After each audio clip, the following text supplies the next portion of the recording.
I was at my desk, flipping through financial reports, when my phone buzzed with an unknown number.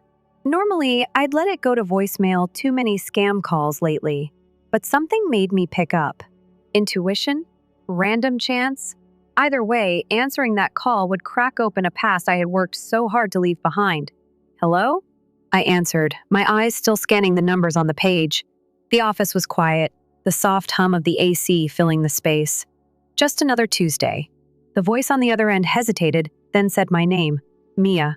My stomach clenched. It had been 12 years since I'd heard that voice. It's your mother. My fingers froze over my keyboard. 12 years. 12 years since I had spoken to her, my father, or my younger sister, Olivia. 12 years of carving out my own life, my own success, far away from their twisted favoritism. I glanced at my office door, grateful that it was shut. What do you want? My voice came out sharper than intended, but I didn't care. There was a pause, then a deep breath. Your father is very sick. The doctors say he doesn't have much time left. Her voice wavered. We want you to come home, to say goodbye, to make peace. I stared at the sleek painting hanging on my wall, the one I bought just because I could. Outside my window, the world kept moving, people walking, cars honking, life going on. But inside my office, time seemed to stand still. I'll think about it, I said, then hung up before she could say anything else. I leaned back in my chair, my coffee cold beside me, as memories I had locked away for so long came rushing back. No matter how much distance I had put between us, they were still there, lurking beneath the surface. Every slight, every betrayal, every time Olivia was chosen over me, I had always been the responsible one, the independent one, the one expected to have it all figured out. When Olivia was born just 2 years after me, the hierarchy was set. She was the golden child, and I was the afterthought. Every birthday, every Christmas, every ordinary day, the pattern was the same. Olivia got the new toys, the fancy clothes, the biggest slice of cake. I got the hand-me-downs, the practical gifts, the lectures about being a good big sister. I remembered the day she wanted my colored pencils in 3rd grade. Mom made me share them because, you know how sensitive your sister is. Olivia had smirked behind her back. Or the time she threw my favorite book into the pool during a tantrum. Dad had simply said, accidents happen, then took her out for ice cream. The book had been a gift from my teacher, one I had read under the covers every night with a flashlight. No one replaced it. When Olivia did well in school, there were celebrations. Look how brilliant our little girl is, they'd beam. When I aced my exams, a nod, a pat on the back. Of course you did well, Mia. You're the older one. You're supposed to. By 16, I stopped expecting fairness. Instead, I started working. After school, I'd put in shifts at Benny's Diner, saving every tip. My manager, Lisa, became more of a mentor than my own mother ever was. She taught me how to budget, how to stand up for myself, how to prepare for a future beyond that house. Then came the moment that changed everything. I had saved for months to buy myself a phone. A cheap model, nothing fancy, but it was mine. The day I brought it home, Olivia had thrown a fit. I want one too, she wailed, reaching for it with grabby hands. No, I had said, holding it out of her reach. I saved up for this. You can do the same. She ran straight to our parents, fake tears in her eyes. And, as always, they came running. Mia. Dad's voice was firm, his expression unreadable. Why are you being selfish? Mom folded her arms. Your sister just wants to see it. Because it's mine. My voice shook, a mix of anger and exhaustion. I worked for it. I earned it, Mom sighed. We raised you better than this. You're supposed to love your sister. I looked at them then, really looked at them, and it clicked. This wasn't normal. This wasn't fair. This wasn't love. And I was done pretending it was. That night, I started researching colleges in other states. I opened a blank document and typed at the top, college applications. 2 years later, the acceptance letter arrived. The finance program in Chicago had offered me a partial scholarship. Lisa hugged me when I told her. I always knew you'd make it out of here, she said. That afternoon, I drove home, my hands gripping the wheel, full of hope. Maybe this would be the moment things changed. Maybe they'd finally see me. Maybe they'd be proud. I walked into the living room holding up the letter. I got in, I announced. Chicago's finance program. They're even giving me a scholarship. Mom muted the TV. Dad barely looked up from his newspaper. Olivia scrolled through her phone. That's nice, honey, Mom said. But there was something off about her tone. Dad cleared his throat. About that, we don't have the money for the rest of your tuition. The world tilted. What do you mean? Grandpa left that money for both of us for our education. Mom smoothed her skirt. We had to make some choices. Investment opportunities came up. My heart pounded. And Olivia's college fund? Dad actually chuckled. Oh, don't worry about your sister. We've got that covered. I felt sick. So you spent my portion? You'll figure something out, Mom said with a shrug. You always do. I looked at them, their designer watches, the brand new golf clubs in the corner, Olivia's latest iPhone. You spent my future on this? My voice rose. Grandpa wanted that money for both of us. Dad's expression hardened. Watch your tone, Mia. No, I snapped. I won't watch my tone. This is wrong. Get out, Mom said, her voice cold. Until you can talk to us with respect. I stormed out, slamming the door behind me, my entire world crashing down. The next day, when I got home from work, my key didn't fit in the lock. My stomach dropped. My suitcases were sitting outside the front door, hastily packed. I knocked, heart pounding. Mom? Dad? Mom's voice came from behind the door. You're 18. You're an adult now. Figure it out. I stood there, stunned, as the reality sank in.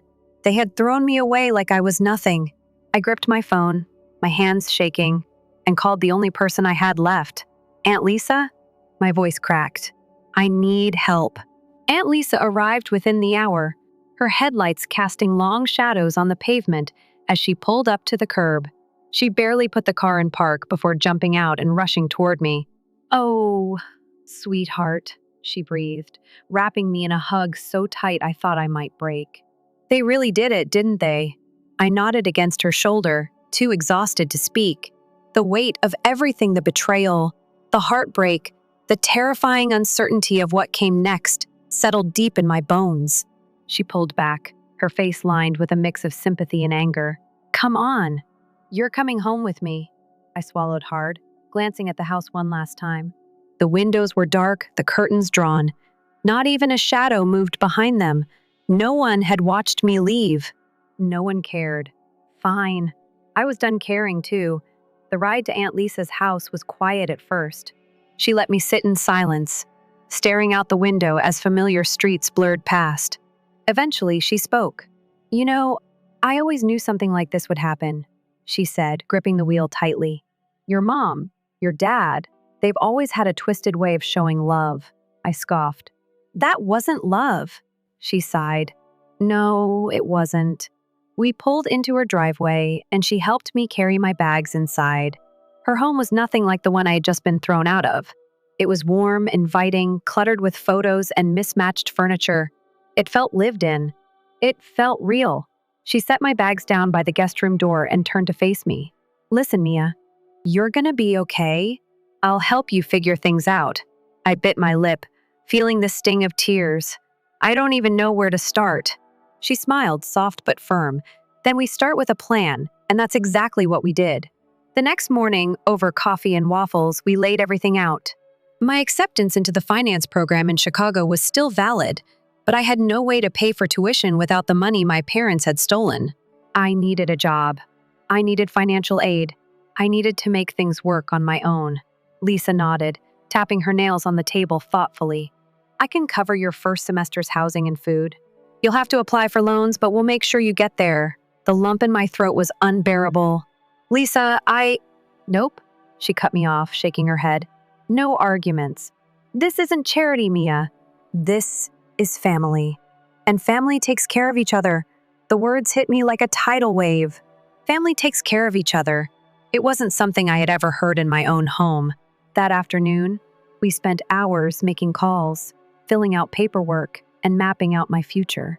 It wasn't easy, and there were still a million hurdles ahead, but for the first time in years, I felt something close to hope.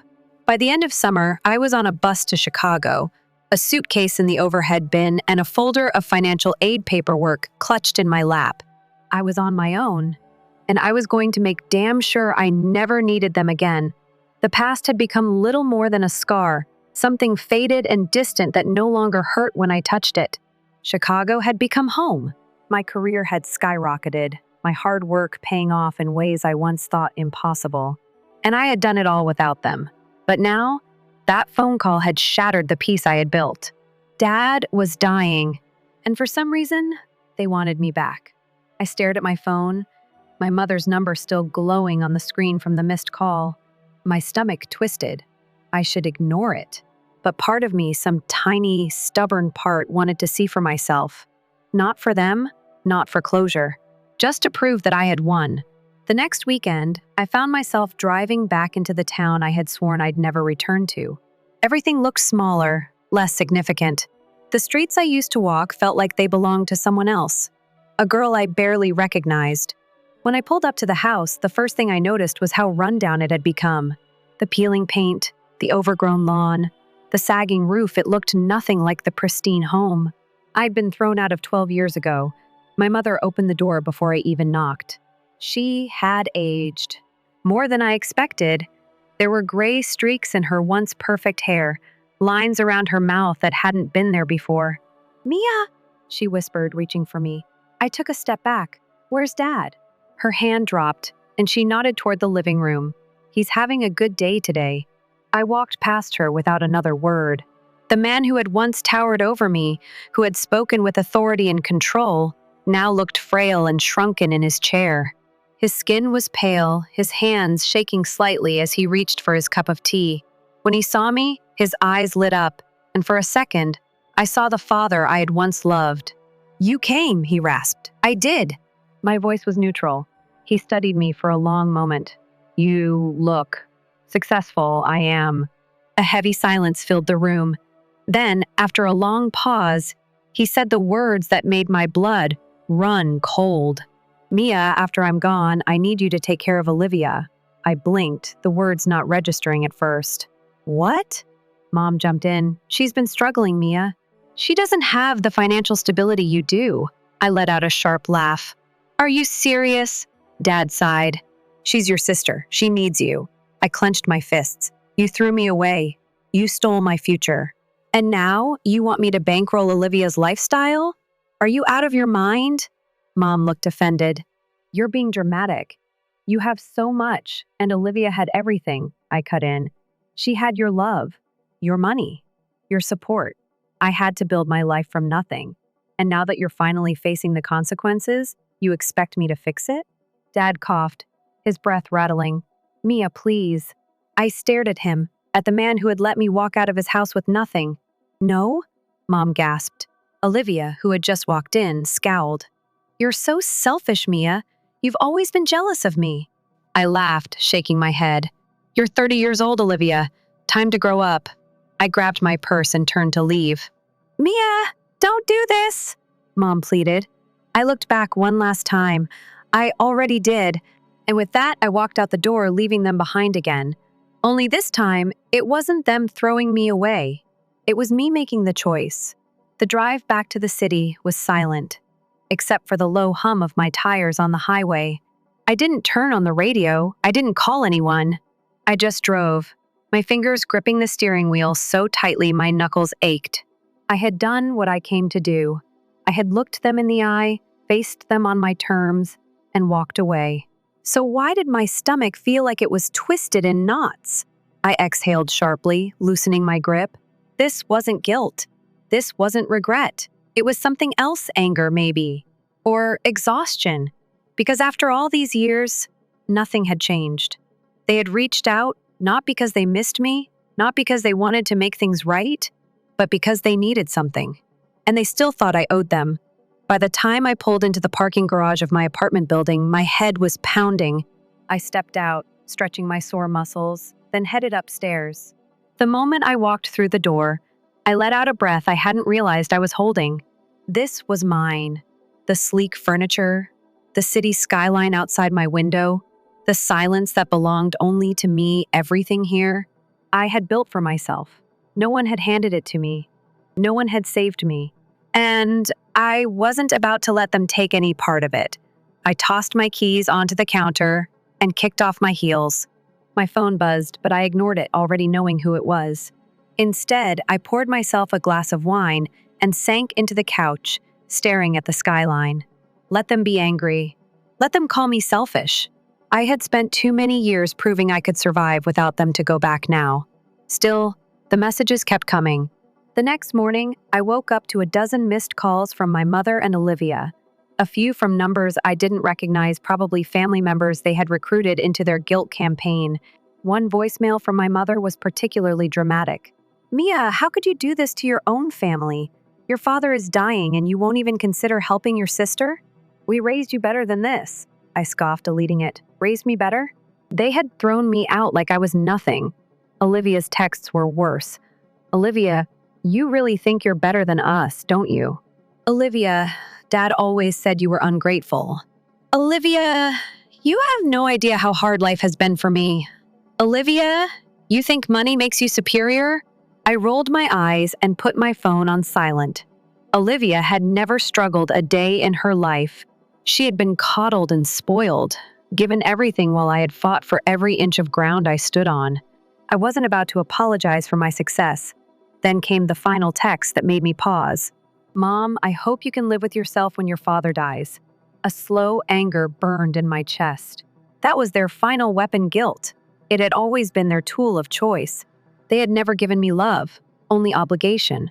But I wasn't a child anymore. I shut off my phone and focused on work. Meetings, calls, contracts. I buried myself in it, letting the numbers and decisions drown out the noise of my past. For a while, it worked. But 2 weeks later, I got another call from a lawyer. "Your father passed away this morning," the man on the other end said, his voice emotionless. "I'm reaching out because you've been named in his will." I leaned back in my office chair, staring at the ceiling. "I don't see why. I haven't spoken to him in over a decade." "Well," the lawyer continued, "he left specific instructions that you be contacted." I sighed. "Fine. What's this about?" "There will be a reading of the will at the family home this Saturday.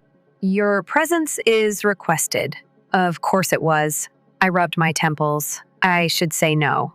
I wanted to say no, but something about it nagged at me. After all these years, after all the ways they had wronged me, I was still curious. What was his final move? What strings were they trying to pull from beyond the grave? "Fine," I said. "I'll be there." When I arrived at the house that Saturday, the mood was different from my last visit. There were more cars in the driveway, distant relatives, maybe, or people looking to claim a piece of whatever my father had left behind. The house itself still looked worn, the edges fraying like an old sweater no one had bothered to mend. I stepped inside, immediately hit with the scent of stale coffee and cheap air freshener. The living room was full of people, some familiar, some strangers, but all wearing the same expectant expressions. And there, sitting in Dad's old recliner, was Olivia. She was dressed in black, but the expensive fabric and gold jewelry told me she hadn't exactly been struggling. She looked up as I entered, her lips curling into a smirk. "Look who finally decided to show up." I ignored her, turning to the lawyer. "Let's get this over with." He cleared his throat and adjusted his papers. "Yes, well, mister." Carter's final wishes were very clear. I braced myself. To Olivia Carter, he leaves the family home, all personal belongings, and an inheritance sum of— He paused, glancing at her. $50. Oh. Olivia beamed, sitting up straighter. I could already see the calculations running through her mind, what she would buy, what vacations she would take. I fought back a scoff. That money would be gone in a year, maybe less, the lawyer continued. And to Mia Carter, the room went quiet.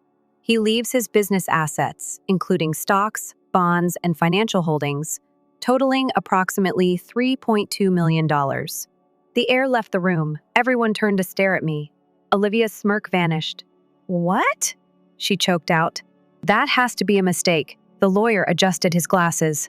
"It's all written here, Miss Carter." Mom looked like she had swallowed a lemon. Olivia, on the other hand, was fuming. "She doesn't deserve that," Olivia screeched, shooting to her feet. "I was the one who was always there for him." I held up a hand, cutting her off. "I don't want it."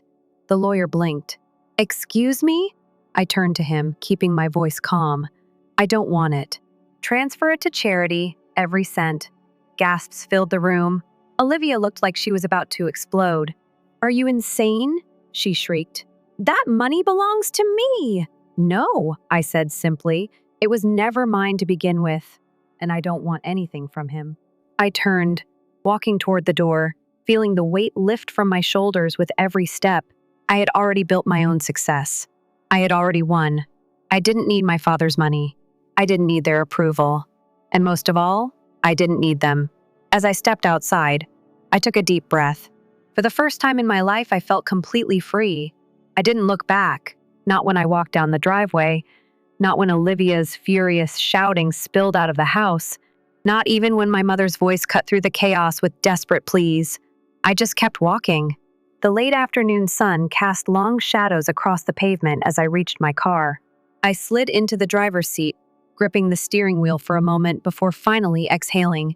It was over. For the first time in my life, I had taken control. No obligations, no guilt, no unfinished business. Just me, moving forward. As I pulled onto the highway, my phone vibrated in the passenger seat. I didn't check it. I already knew who it was. Olivia would be in full meltdown mode, convinced she had been cheated out of something she believed she was entitled to.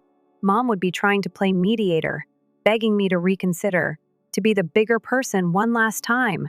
But I was done being the bigger person. I let the phone ring. By the time I got home, I felt lighter than I had in years. I kicked off my shoes, poured myself a drink, and sank onto the couch. The city lights flickered outside my window, and for once, they weren't a reminder of how far I had come. They were a promise of everything still ahead. Then my phone vibrated again. This time I checked.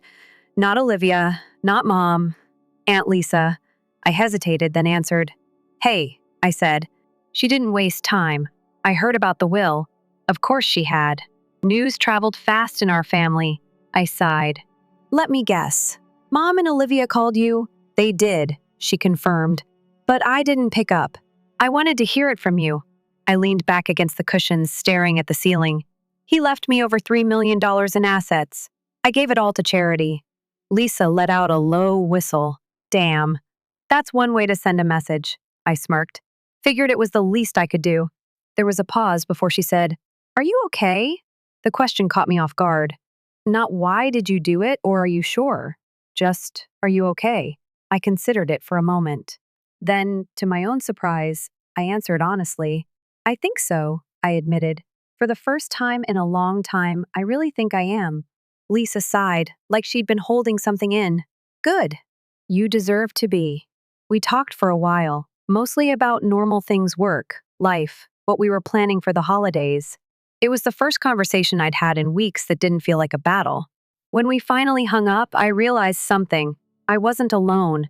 I had spent so much of my life believing that walking away from my family meant walking away from everything.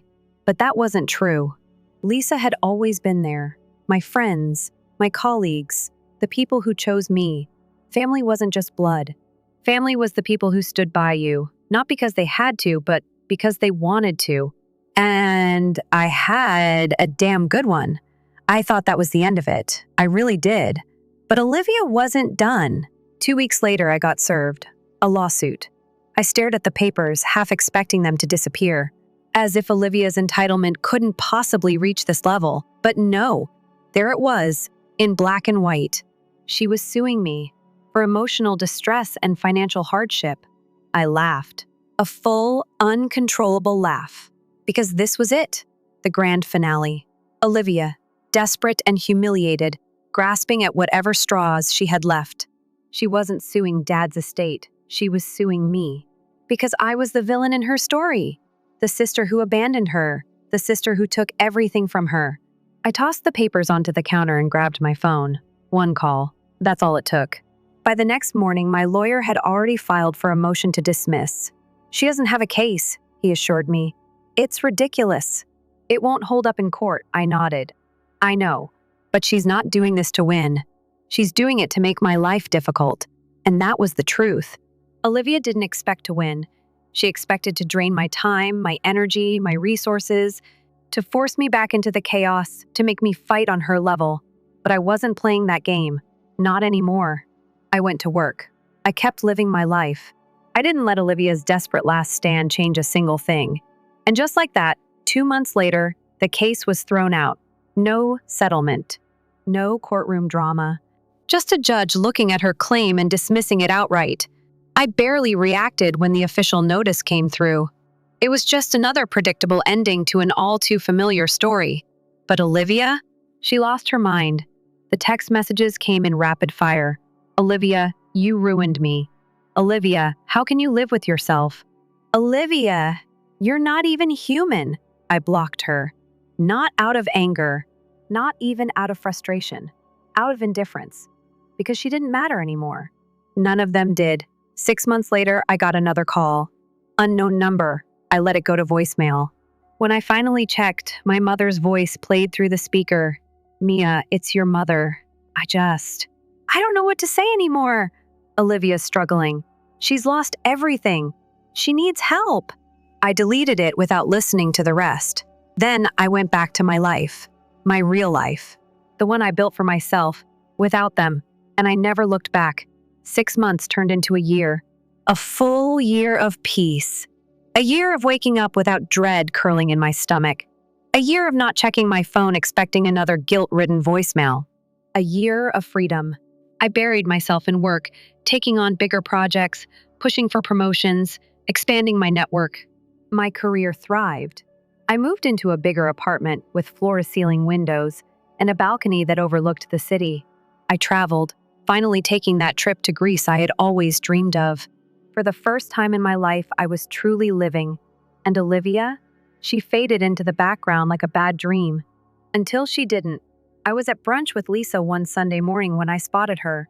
It had been so long since I'd seen her in person that it almost didn't register. But there she was, sitting 2 tables away, her face paler than I remembered, her hair pulled into a messy ponytail that did little to hide the exhaustion in her eyes. She looked different. Not polished, not put together, not the entitled golden child dripping in designer labels. She looked worn down. For a split second, I wondered if she had seen me too. If she would storm over, if she would cause a scene. But she didn't. She just sat there, stirring her coffee, staring at nothing. Lisa followed my gaze and let out a low whistle. Well, look who it is. I took a slow sip of my mimosa. She looks like hell. She looks like someone who finally ran out of people to take care of her, Lisa corrected. And she was right. Mom had always been Olivia's safety net. Dad had been her enabler. But with him gone and Mom probably struggling on her own, Olivia had finally hit the one thing she never thought she'd have to face reality. She was 30 years old with no job, no money, and no clue how to survive on her own. It should have felt like justice, like karma coming full circle. But as I watched her sit there, alone, something strange settled in my chest. Not sympathy, not regret, just finality. This was the end of the road. The chapter on Olivia Carter had closed. And I felt nothing. Lisa nudged me. You want to leave? I nodded. Yeah. Let's go. We paid our bill and walked past Olivia's table without stopping. I didn't say a word. Neither did she. And that was that. That night, I sat on my balcony, staring at the skyline, thinking about everything that had led me here. The little girl who had saved her tips to buy a phone, only to have it taken from her. The teenager who had spent nights researching out-of-state colleges, desperate for an escape. The young woman who had stood in front of her parents, begging to be seen, only to be thrown out instead. And now I was sitting in a home I had paid for, living a life I had built, free from the weight of their expectations, their manipulation, their control. I had won. Not in the way Olivia had always imagined. There was no grand revenge, no dramatic showdown, no explosive confrontation. I had won by leaving, by thriving, by proving without a doubt that I had never needed them. And as I sat there, sipping my wine, I realized something. I wasn't angry anymore. I wasn't hurt. I wasn't bitter. I was just done. A month later, I got a wedding invitation in the mail. It wasn't from Olivia, it was from Lisa. I laughed when I opened it, shaking my head. I thought you said you'd never get married. Lisa, sitting across from me in my kitchen, smirked. Yeah, well, turns out I found someone worth marrying. I smiled, setting the invitation down. I wouldn't miss it for the world. She studied me for a moment. You good? I nodded. Yeah, I really am. And for the first time in my life, I meant it. Lisa's wedding was beautiful. A small ceremony in the countryside, tucked away in a place where the air smelled like fresh earth and wildflowers. The kind of place where you could actually hear yourself think. I hadn't realized how much I needed that. I stood beside Lisa as she got ready, helping her fix her veil, laughing at her last-minute nerves. Are you sure you don't want to run? I teased. She grinned. Nah. He's stuck with me now. And just like that, she walked down the aisle, looking happier than I had ever seen her. I sat in the front row, surrounded by people who felt more like family than the one I had been born into. People who had chosen me. And for the first time, I let go of the last lingering piece of the past. I didn't think about my mother. I didn't wonder where Olivia was or what she was doing. I just lived in the moment. Because that's what freedom felt like. A week after the wedding, I got a message I didn't expect, from Olivia. I almost ignored it, almost deleted it without reading. But something in me, curiosity, closure, who knows, made me open it. Olivia, I need to talk to you. That was it. No anger, no demands, no insults. Just 6 words. I stared at the message for a long time before finally responding. Me? Why? The typing bubble appeared, then disappeared, then appeared again. Olivia, please, I sighed. It had been over a year since I had spoken to her. I had walked away, shut that door, sworn. I'd never open it again. But something about the message felt different. So, against my better judgment, I agreed. We met at a coffee shop downtown, neutral ground, a place where neither of us had the upper hand. When I walked in, Olivia was already there, sitting in the corner, fidgeting with her cup. She looked worse than before, thinner, tired, like life had finally caught up with her. When she saw me, she gave a small, hesitant smile. Hey! I nodded, sliding into the seat across from her. Hey! For a moment, neither of us spoke. Then she took a deep breath. I don't know where to start. I leaned back. Try the truth. She let out a weak laugh. Yeah, I guess I owe you that. Then, to my surprise, she actually gave it to me. Dad had left her enough money to last for a while, but she had burned through it faster than she thought. Mom couldn't help, she was struggling herself, barely keeping up with bills. And Olivia, for the first time in her life, had to face something she never thought she'd have to. Survival. I tried getting a job, she admitted, but I don't have any real skills. No experience. Everything I applied for turned me down. She let out a bitter laugh. Turns out being Olivia Carter doesn't mean anything in the real world. I said nothing. She exhaled, looking down at her hands. I know I was awful to you. I know I don't deserve your help, but I don't have anyone else. There it was. The real reason she had asked me here. Not because she wanted to make things right. Not because she had finally realized how badly she had treated me, but because she needed something. Because Olivia had only ever come to me when she had nowhere else to go. And for a moment, I almost fell back into old patterns. The instinct to fix things, to step in, to be the responsible one. It was still there, buried deep. But I had spent too many years dragging myself out of that hole to climb back in now.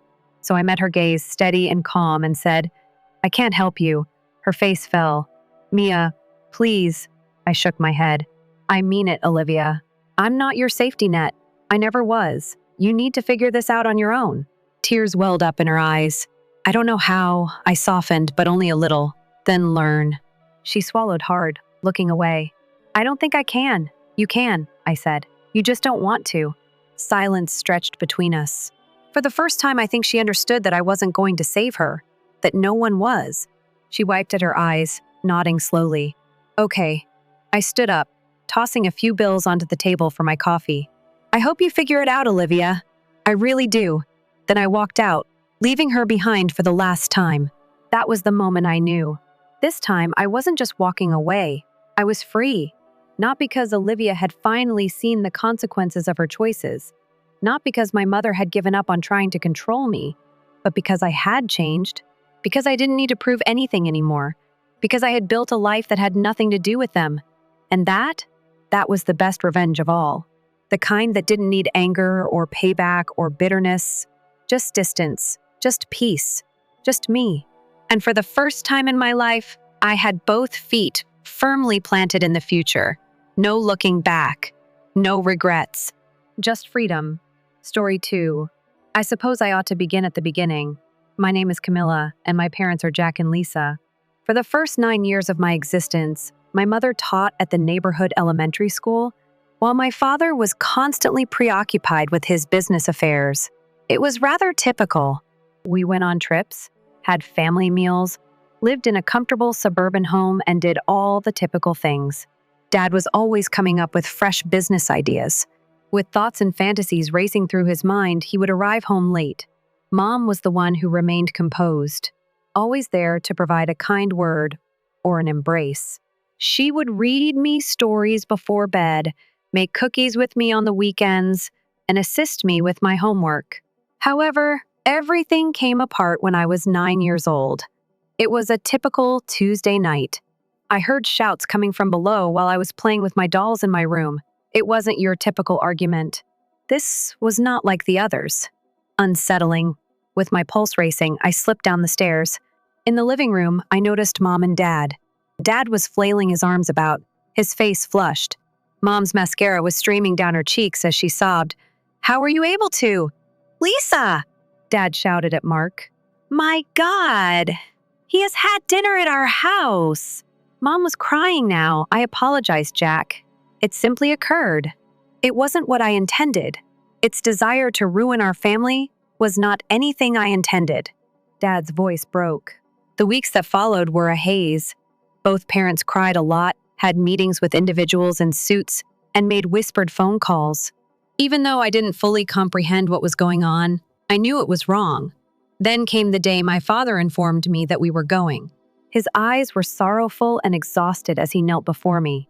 "Camilla, I'll be living somewhere else with you, honey. We're heading out for your mother. Why can't Mom let us remain here?" With a quivering lower lip, I asked. Dad surveyed the living room, his eyes resting on the pictures of the family. "We both adore you, dear, but it's tough. That won't ever alter."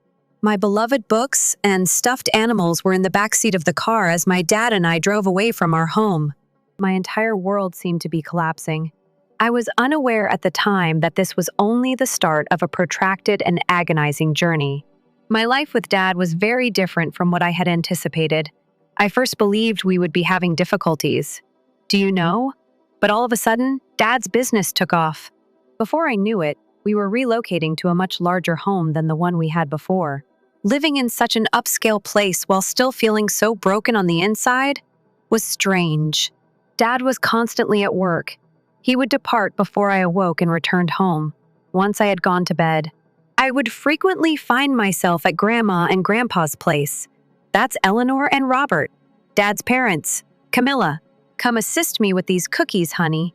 "Trying to keep me occupied," Grandma would say. I learned the names of all the plants when Grandpa took me to the garden. Even though they were pleasant, it wasn't the same as having my parents around. He was different when Dad was home. More stringent, I suppose. "Camilla, have you completed your assignments?" As soon as he entered the room, he would inquire. Or, "Camilla, it's a mess in your room. Before supper, tidy up." He seemed to be attempting to be both a parent and a father, but he was not really succeeding at either. I had to give it to him, though. Every Sunday he tried. Became Daddy-Daughter Day, as he dubbed it. Together, we would go out and do things. Only the two of us.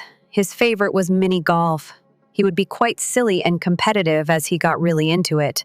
"Be careful, Camila! A hole-in-one is what I'm aiming for." I would giggle in spite of myself when he yelled. We would occasionally go for ice cream. He would seem disgusted by the triple chocolate fudge, which I always got. How is it possible to consume that sugar bomb?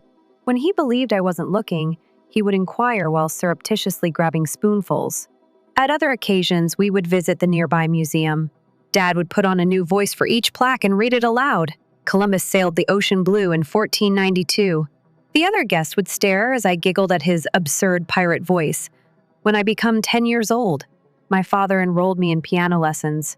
At first, I wasn't really excited about it, but it ended up being really fantastic. Dad always had this huge, silly smile on his face and would sit in the front row at every recital. He would be the first to get up, clapping as if I had just won a Grammy or something, even when I made mistakes, which was often. But despite everything positive, I couldn't help but mourn my mother.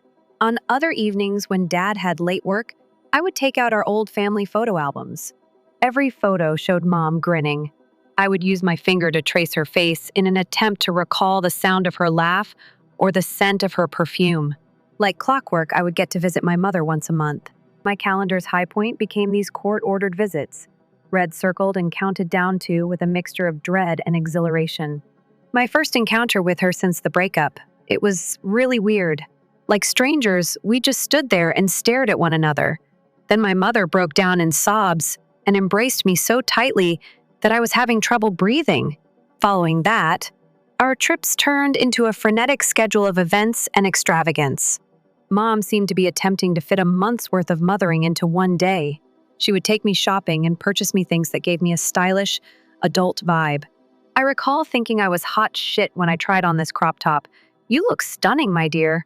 Dad almost had a heart attack, and Mom cried when I wore it home. "Definitely not," he responded. His cheeks flushed. "Now go change." I was so angry that I stomped up to my room. I murmured, "Mom lets me wear it. I'm not your mother, though." Dad fired back. On our subsequent visit, Mom brought me to a posh cafe with bow ties, servers, and little sandwiches.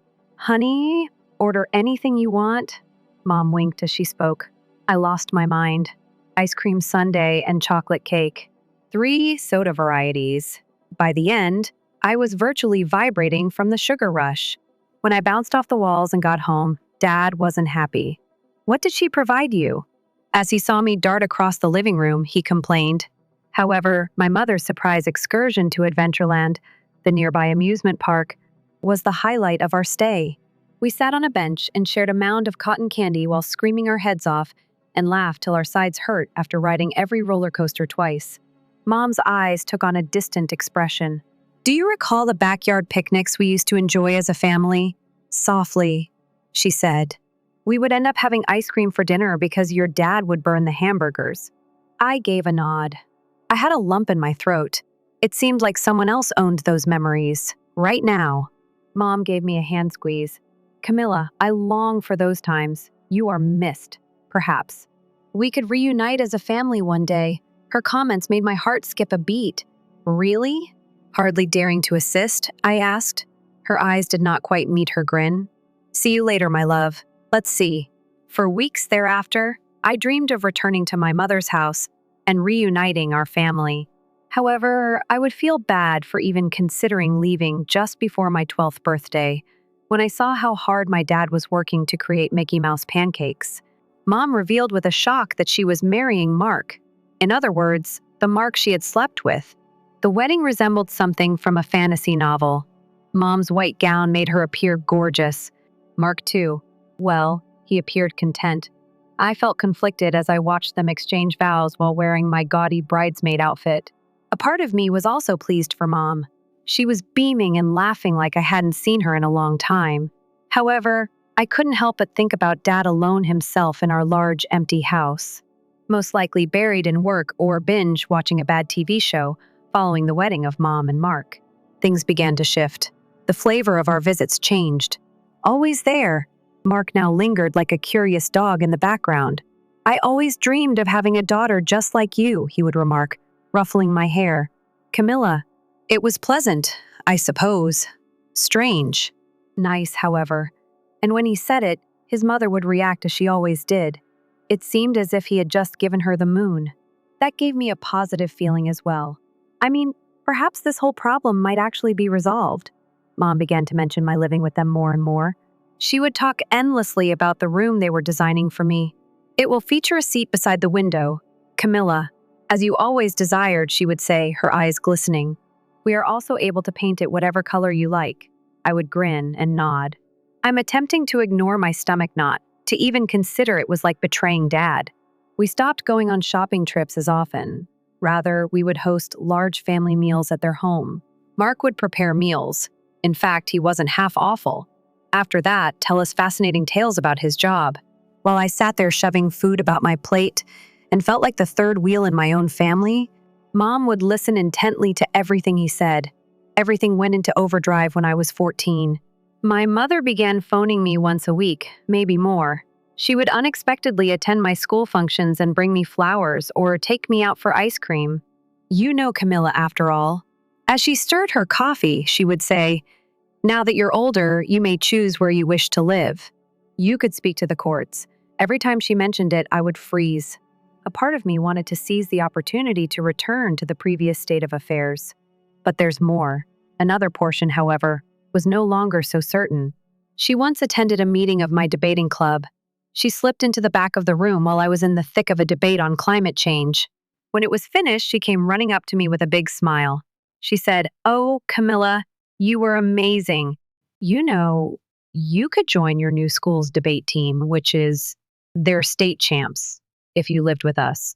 My stomach tightened. "Just give it some thought, Mom." Squeezing my arm, she said, "We want you to accompany us home." I felt conflicted and too familiar as I watched her go. Now, what did that even mean? I laid in bed that night and gazed up at the ceiling. Mom and her new ideal life with Mark came to mind. I pictured my dad pushing himself to the bone to provide for me. I felt like the entire world was resting on my shoulders at the age of 14. How could I make a decision? How could I possibly decide in a way that wouldn't cause harm to a loved one? I was dreading my 15th birthday rather than looking forward to it. Regarding who would throw my celebration, my parents were at each other's necks.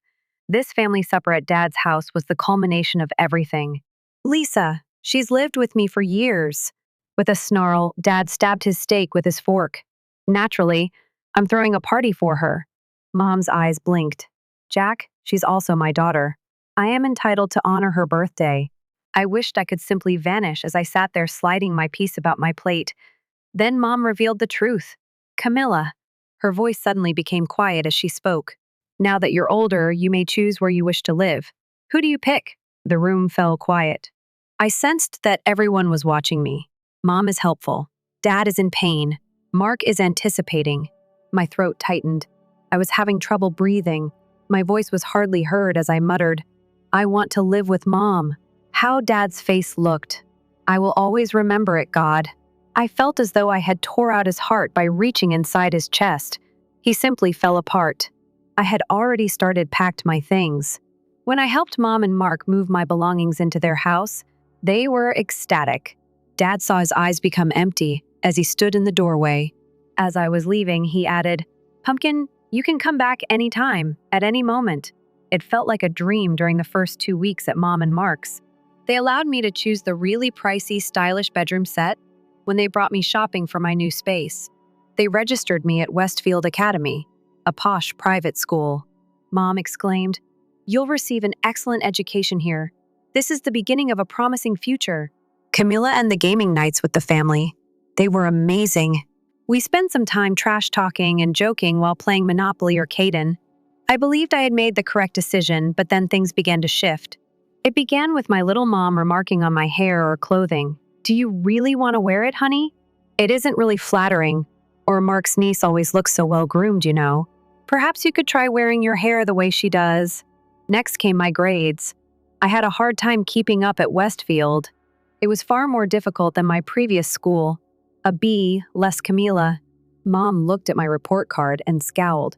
"Mark Smith is at the top of her class, as you know. Perhaps you're not working hard enough." Game evenings increased in frequency but decreased in frequency. There would be a message on the refrigerator when I got home. "The Petersons went out. Refrigerated leftovers. Avoid waiting up." I would prepare my meal and dine by myself in my room while gazing at the ornate decor, which felt abruptly impersonal and frigid.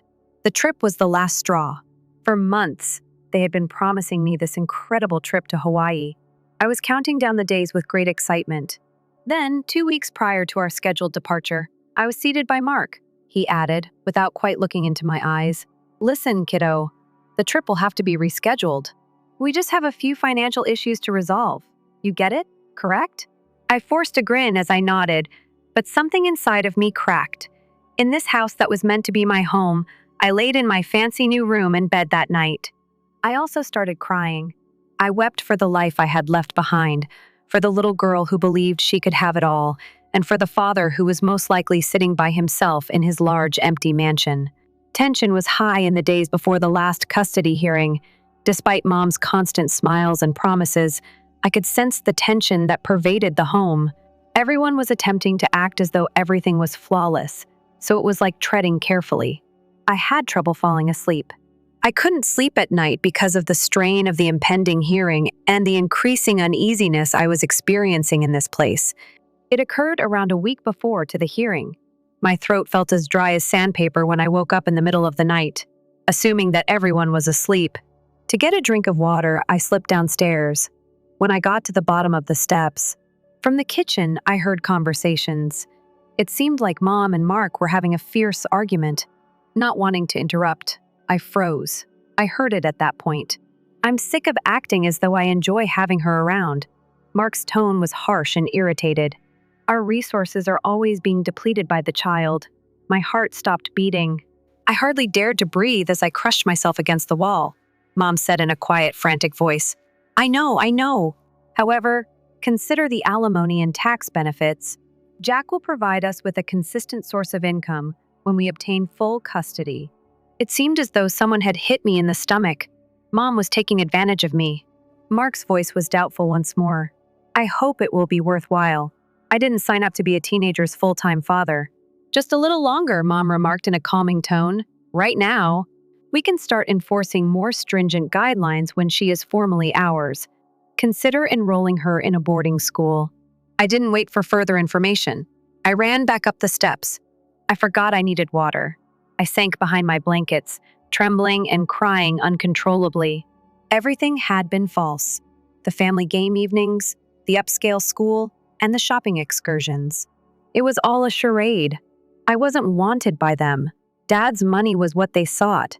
That night, I hardly slept at all because I kept thinking about what they had said. I felt like a zombie and dragged myself downstairs in the morning. Good morning, my love, Mom chirped. Way to be so happy. Are you prepared for breakfast? Unconfident in my ability to talk, I nodded. I prodded my cereal up. My gut is roiling. Is everything all right, Camilla? Mark looked at me through his newspaper and inquired. You appear quite pallid. I made an effort to grin. Merely anxious about an exam. I said a falsehood. They looked at each other. Well, try not to worry too much. Mom patted my hand and murmured, I have no doubt that you'll succeed. I felt like screaming. To let them know I knew everything, I wanted to turn the tables, to insist on how they could harm me in this way. However, I didn't. I pretended to be the ideal daughter and simply sat there grinning and nodding. I went back to my room as soon as breakfast was finished. Staring at the opulent decor that suddenly seemed like a prison, I sat on my bed. How might I proceed? A week from now was the hearing date. I would be stuck here with people who thought of me as just a paycheck if I remained silent. With a bang, the day of the custody hearing arrived. The courtroom was full. Mark and Mom sat on one side, both of them looking put together and confident. Dad was on the other side, followed closely by Grandma and Grandpa. Dad seemed worn out and dejected, as if he had already conceded the game, as the attorneys continued to go on about their cases. Silently, I sat with my hands clasped till my knuckles became white. Everyone's eyes were on me, and I could feel their expectations bearing down on me like a tangible burden.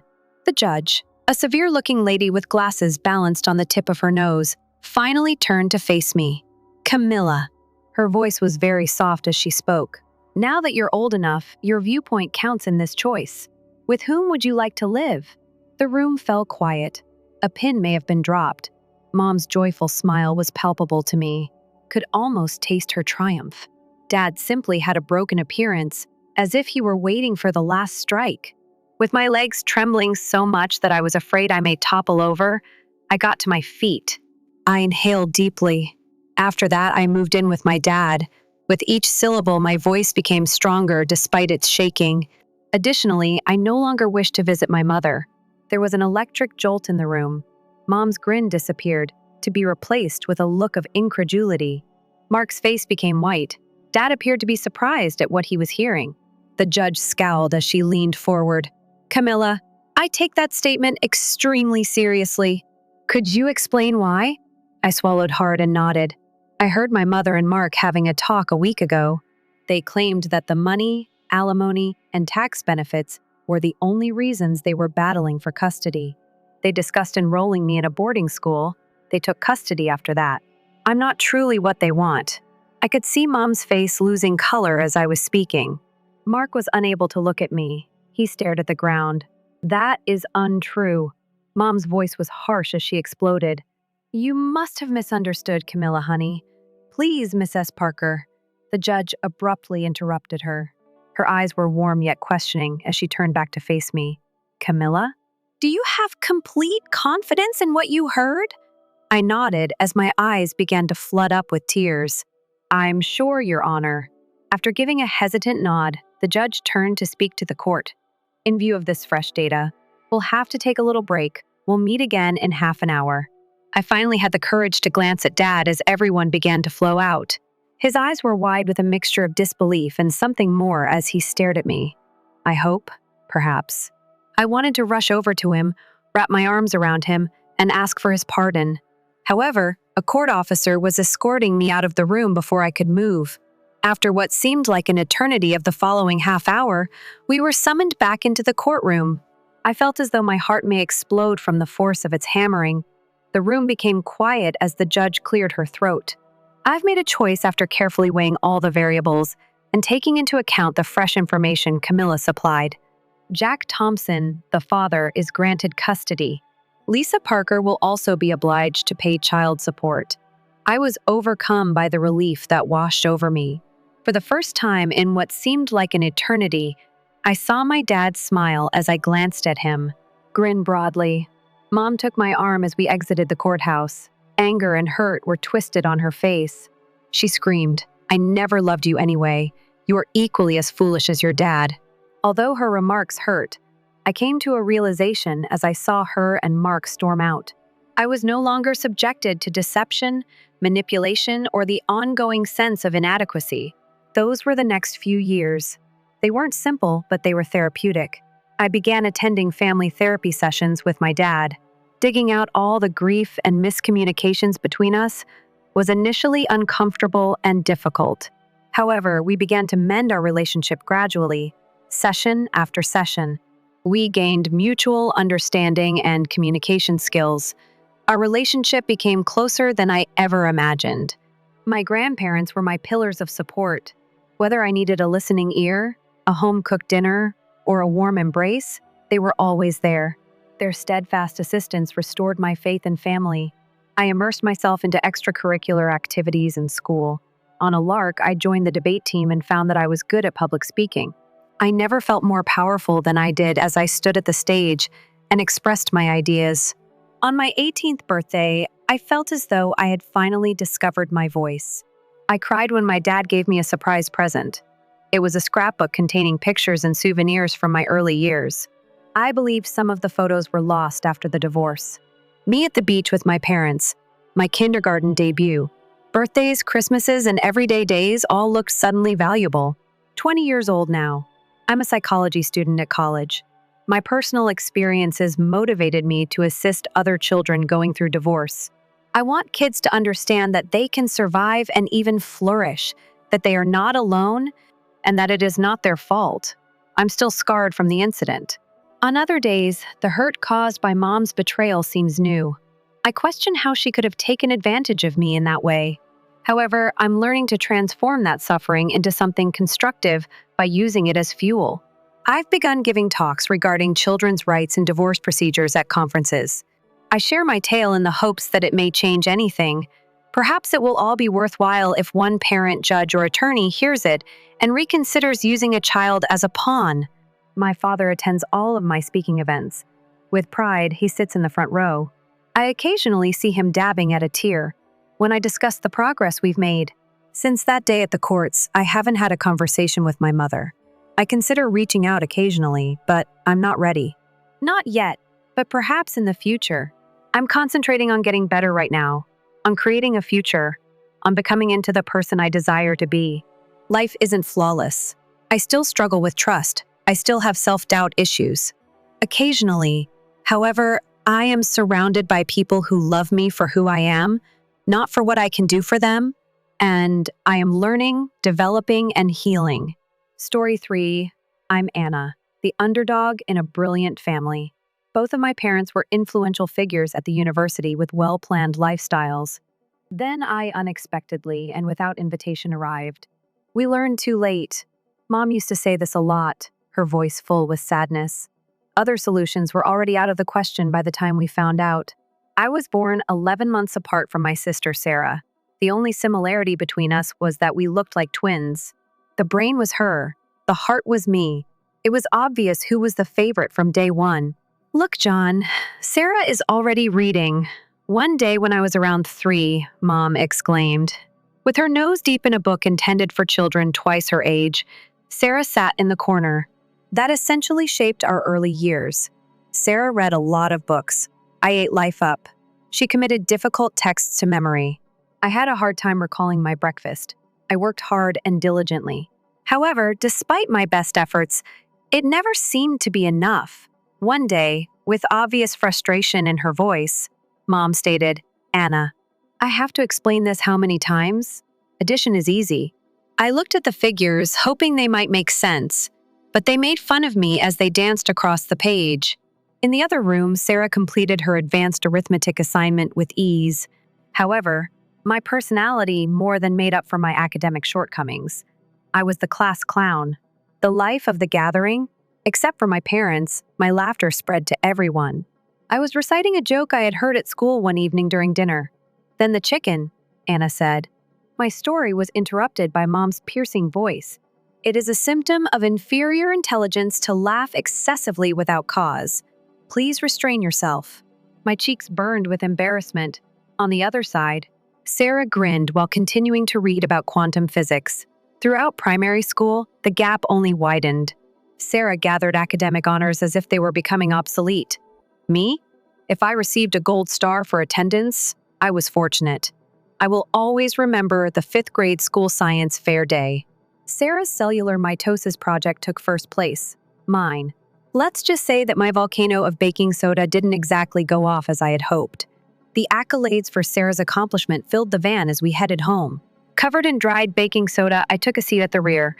I'm getting smaller every minute. Dad looked at me in the rearview mirror and finally said, "Well, not every member of the family can be a scientist, I guess." Mom gave a nod. She made a small line with her lips. "Anna obviously lacks the aptitude for it. What are our coworkers going to think?" I wanted to vanish, so I slid farther in my seat. I knew then that I would never be able to keep their valuable position in the scientific world. I was the disappointment in their eyes, the one who was unable to continue their legacy. The distance between Sarah and myself simply grew as we grew older. Sarah was taken to academic decathlons, math contests, and scientific camps. Me, Miss S? Jenkins, our elderly babysitter, was left with me. But what do you know? Miss S. Jenkins was really helpful. Sarah was being cultivated by my parents to become the next Einstein.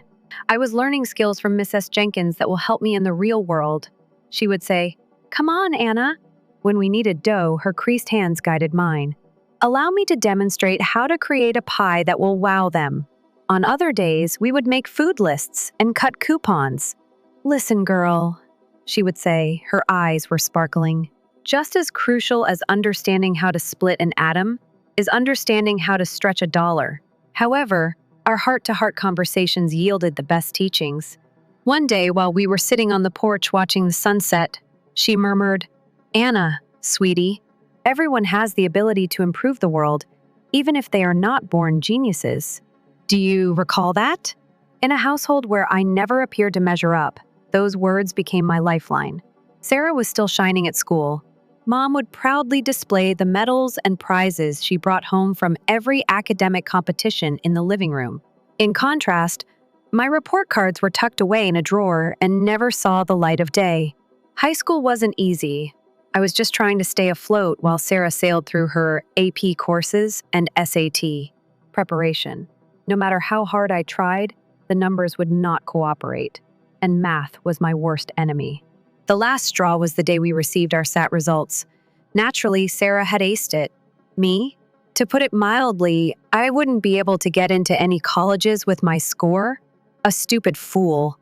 You're exactly that, Dad shouted, pointing to my score report. How are you able to be so foolish? Come on, it's a basic addition. Mom watched with a disgusted shake of her head. Sarah, too. A smug smirk played on her lips as she leaned against the doorframe. She never intervened on my behalf.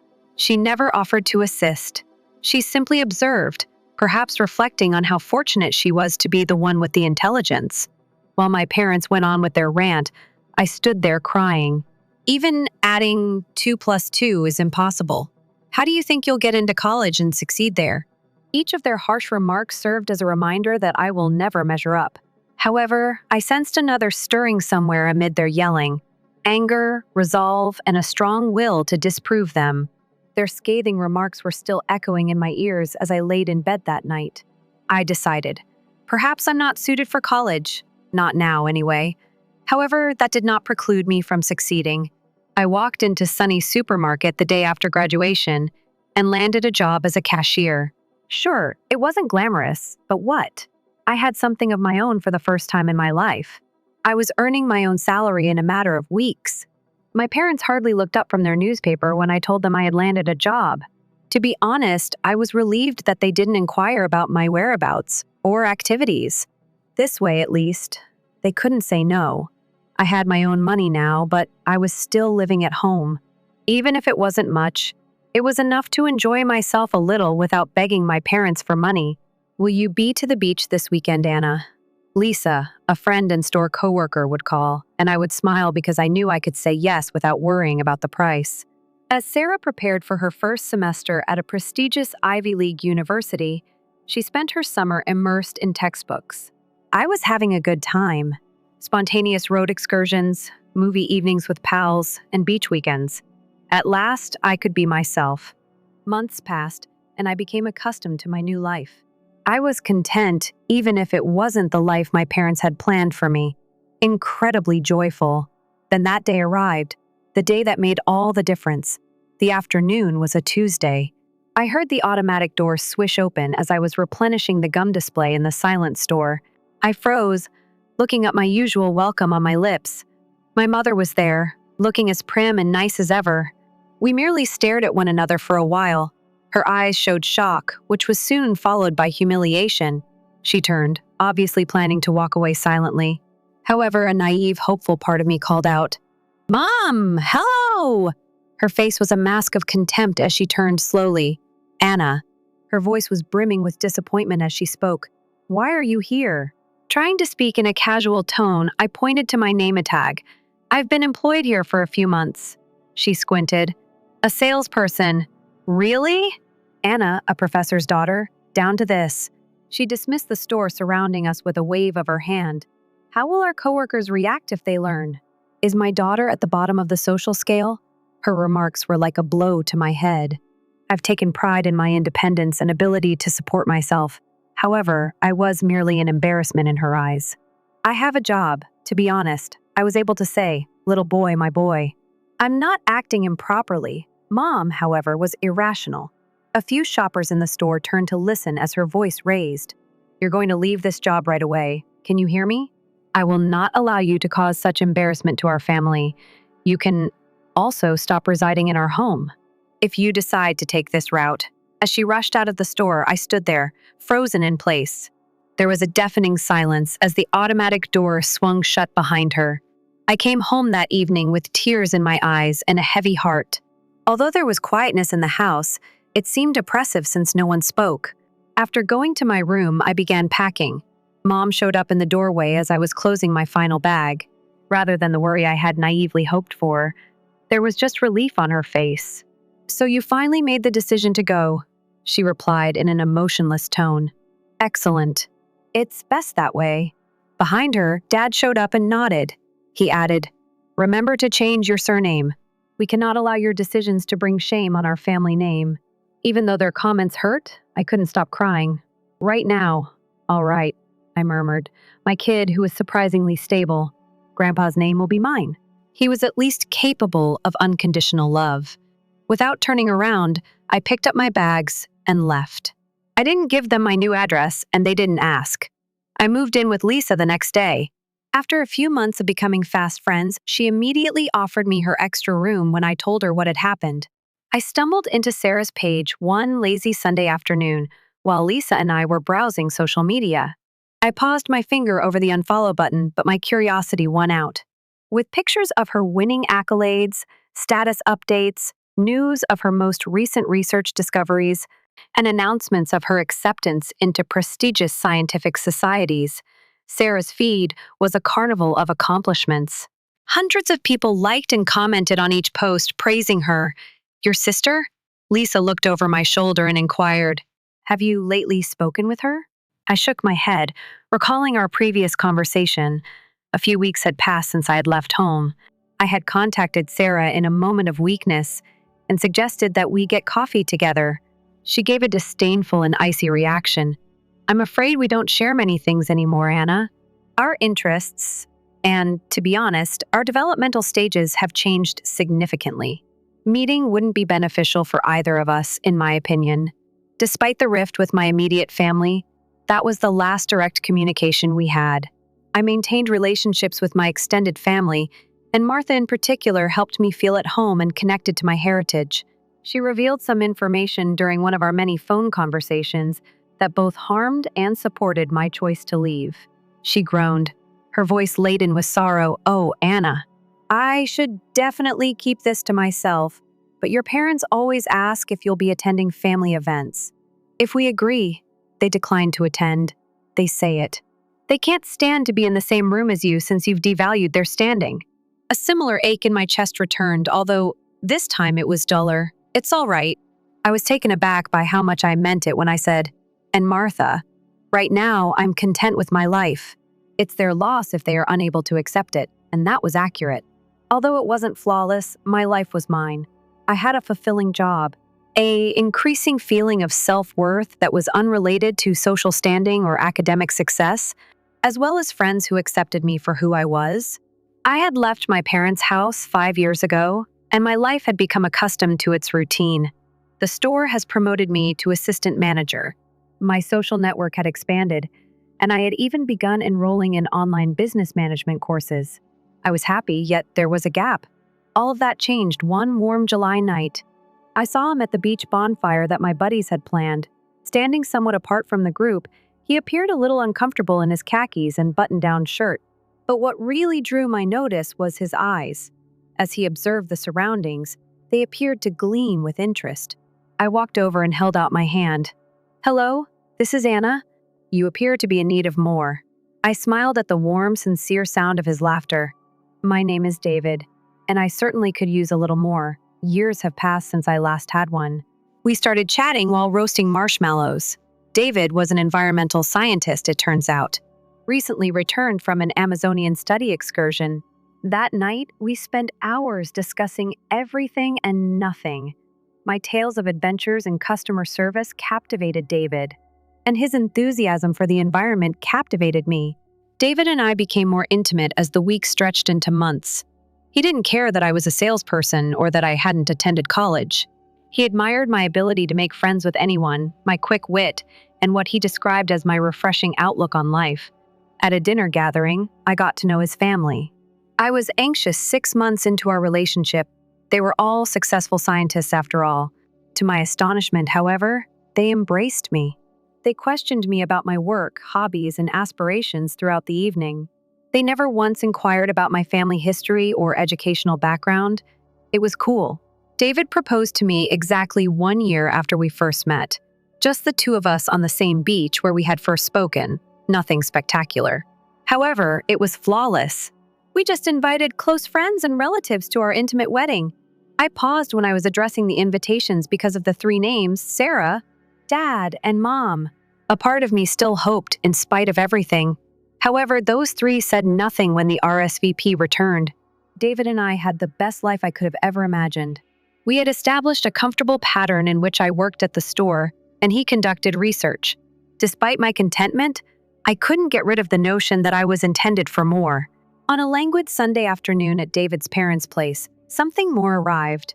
As the talk shifted to David's most recent studies, We were all enjoying the cool lemonade and bright sunshine in the backyard. Our production of plastic garbage is astounding. David ran a hand through his hair and moaned. The saddest aspect is that the majority of it ends up in the ocean or landfills. His dad gave him a somber nod. Without a question, we are in a crisis. What can we do, though? It will take time for people to quit using plastic. As they continued to talk about the issue, a thought began to take shape in my head. I had learned a few things about what people need and want from my years of retail employment. And all the time I'd spent learning how to be resourceful and creative with Miss S. Jenkins came pouring back all of a sudden. Before I knew it, I was reaching over to the table for a pen and a napkin. What if I initiated? I was so excited that my voice was shaking. What if we were able to transform that waste plastic into something that people would genuinely want? Curious, 3 sets of eyes turned to me, motivated. I kept drawing quickly on the napkin. I pointed to my rudimentary picture of garden furniture made completely of recycled plastic and added, like this, robust, environmentally friendly, and resistant to weather.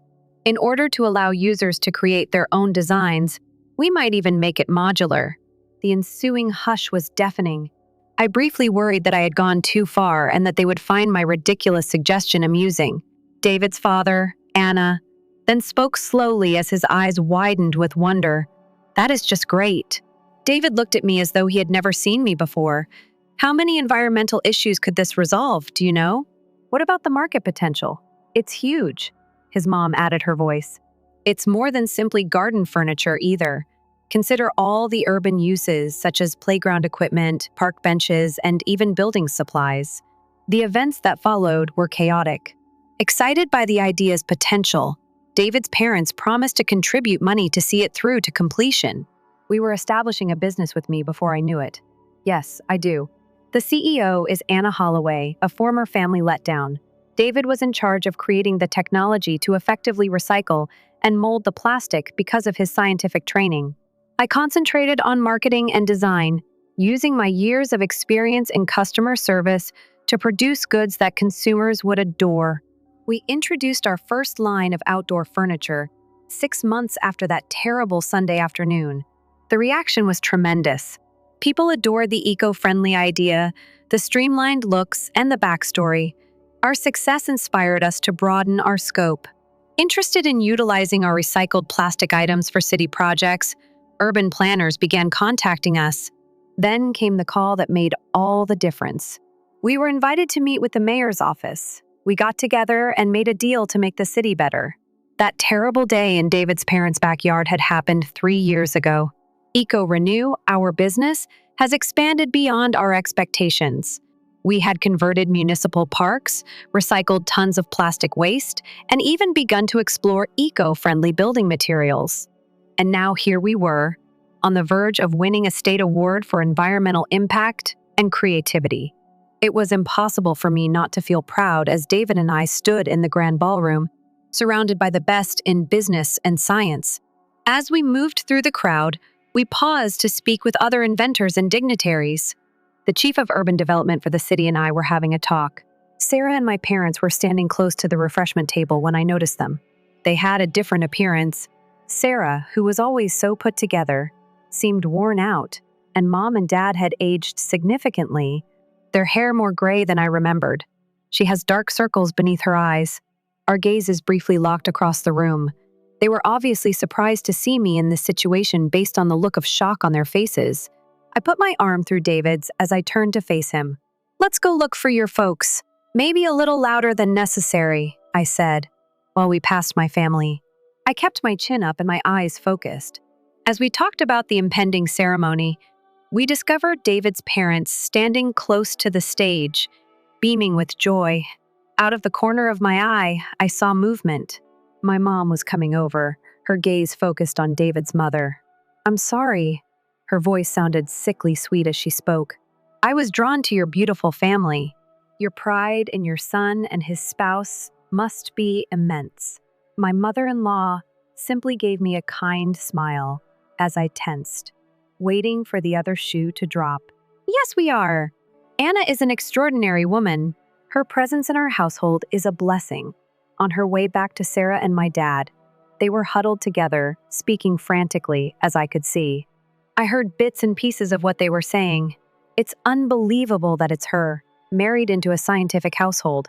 This is most likely just his plus one. When the presenter finally called my name to announce EcoRenew as the State Environmental Innovation Award winner, the time had come. I was filled with pride.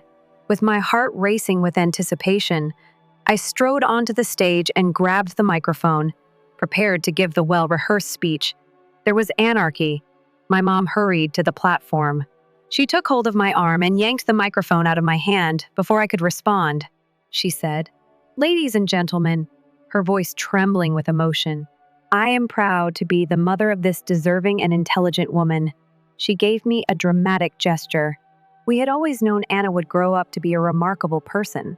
As she went on with her performance, even managing to stifle a few tears, I stood there, stunned. Applause erupted from the audience as they recognized the well-known Professor Anderson.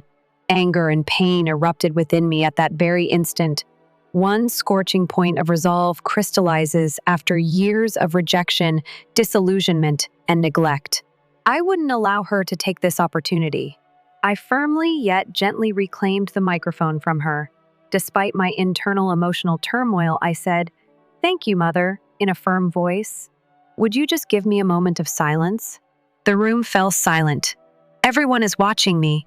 Indeed, I am the daughter of Anderson, a distinguished academic. I started, my words resonating loudly around the quiet room. However, I stand in front of you today in spite of them, not because of them. My mother's face paled next to me as I saw shock reverberate through the crowd. I recalled being ordered to alter my identity and move away, missing school functions for years, and being told I was an embarrassment. Due to my own parents' embarrassment, I concealed my identity while working as a salesperson. The room hung on every word in utter silence. However, I stand in front of you now as a success rather than a failure. It's not my family name, but the family itself, I decided. I noticed tears welling up in the eyes of David and his parents. When no one else noticed my potential, my spouse David and his amazing parents did. They supported my dreams and encouraged my thoughts. They are the reason Akreen exists and that we have been able to improve our community and environment. David approached and I motioned him to come on stage with me. I watched as Sarah and my father slipped out of the hallway, unable to withstand the public scrutiny. "This award is a testament to what can happen when you believe in someone," I said, presenting the plaque. "When you encourage their potential rather than shattering their soul. It is evidence of the diversity of intelligence and the transformative power of kindness and support." Still standing shell-shocked next to me, I turned to face my mother. "I apologize, but your sudden pride in me is unacceptable. Years ago, you lost that right. This is my actual family." I put my arm around David and said that. There was a roar of applause in the hall, people getting up. I witnessed tears and overheard murmurs of support and appreciation. David's parents were beaming with delight and crying freely. In the days that followed, rumors circulated that Sarah and my parents were being criticized in their academic communities. Their behavior of me startled people, and many of them were reevaluating their affiliations with them. As they phrased it, I felt bad for exposing them and making their life more difficult. However, a more powerful part of me realized I had done nothing wrong. I had just spoken the truth, which had been kept silent for too long. Life continued for me. EcoRenew kept expanding and innovating. David and I began discussing the possibility of having our own family, and I woke up each day feeling thankful for the life I had created, the family I had selected, and the inner strength I had discovered.